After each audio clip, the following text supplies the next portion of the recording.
आपण स्वामी चरित्र सारामृत पहिला अध्याय वाचतो. कधी आपण त्याचा अर्थ मनापासून समजून घेतो का? तो आहे श्रद्धेचा पाया. क्षणभर थांबा आणि स्वतःला विचारा, माझी श्रद्धा किती दृढ आहे. अध्यायाच्या सुरुवातीला आपल्याला जाणवते स्वामी ही एक शक्ती आहे, तो एक आधार आहे. माणूस हा आतून कधी ना कधी तुटतोच, त्यावेळा स्वामींचं स्मरण म्हणजे आत्म्याला मिळालेला हात असतो. या अध्यायात आपल्याला खूप शिकवण भेटणार आहे.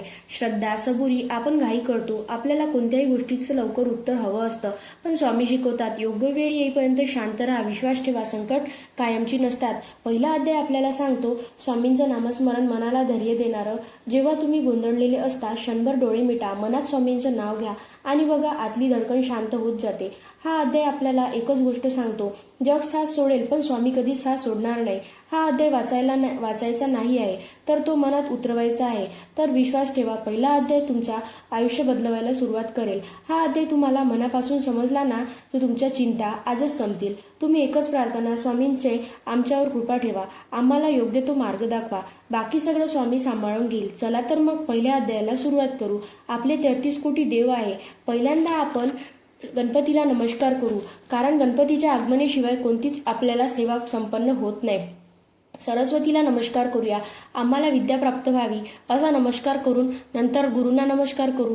कुलदैवतेला नाही नमस्कार करू, ज्यांच्यापासून ब्रह्मानंद निर्माण झाला. ब्रह्मानंदाला परमसुख देणारा, ज्यांच्याकडे अगणित ज्ञान आहे, असा एकमेव आकाशासारखा शुभ्र जो आपल्या सृष्टीचं दर्शन घडवतो. आजपर्यंत जे काही घडले त्याचा तूच साक्षीदार आहे. त्याच्याकडे सत्व, तम, रज हे 3 गुण आहे. त्या सद्गुणांना आपण नमस्कार करूया. जगाचं रक्षण करणारा, भक्ताचं पालन करणारा, दुःखाचा नाश करणारा अशा या सद्गुरूचा जय जयकार करूया.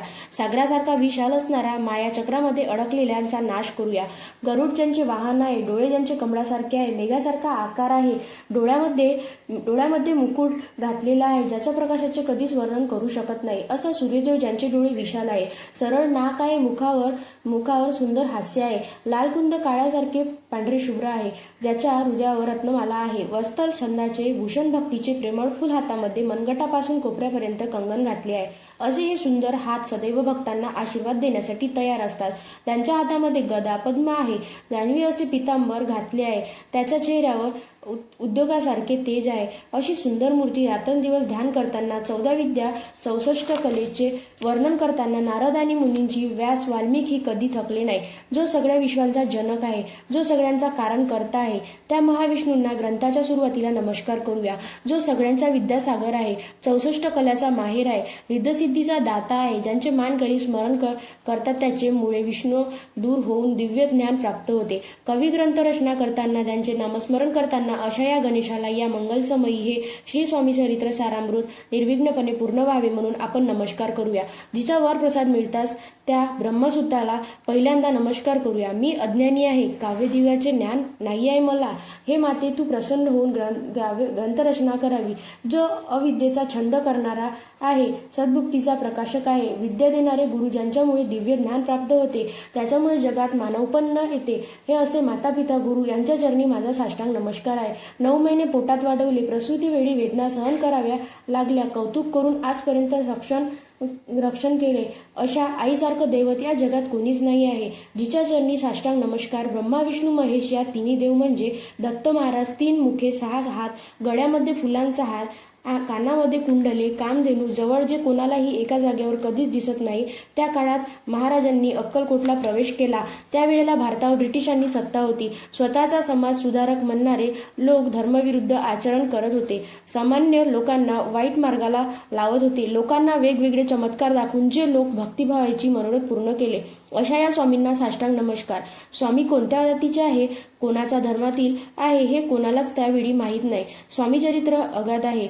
हे लिहिण्याचा प्रयत्न करणे म्हणजे सूर्यापुढे बुद्धीचा प्रकाश. हे स्वामी हा ग्रंथ पूर्ण व्हावा हीच माझी इच्छा आणि करविता. स्वामी तुम्ही आहे, मी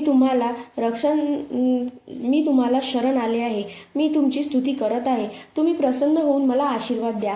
हा ग्रंथ एकता महाज्ञानी सुद्धा माना डोलवतात, त्याच्या चरणी आपण नमस्कार करूया.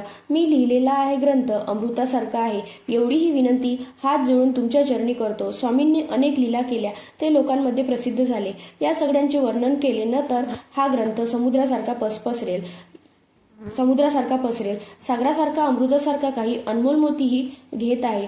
एखाद्या विस्तीर्ण उद्योगात प्रवेश करून त्यातील सुंदर फुले निवडून मायेचा हार गुंफावा, त्याप्रमाणे मी स्वामीचरित्र सारामृतावी ही काही सुंदर अशा कथा निवडून त्याची माळ तयार करून तुमच्या गळ्यात घालणार आहे. आपण त्याचा स्वीकार करावा. मी ह्या ग्रंथाच्या शेवटी एकच सांगेन, तुम्ही ग्रंथ व्यवस्थित ऐकलेला, याचा स्पष्टीकरण केलं, अर्थ समजून घेतला, तुमच्या लक्षात आला, या सगळ्यांचे मी मनापासून आभार मानते आणि माझ्या व्हिडिओला शेवट करते.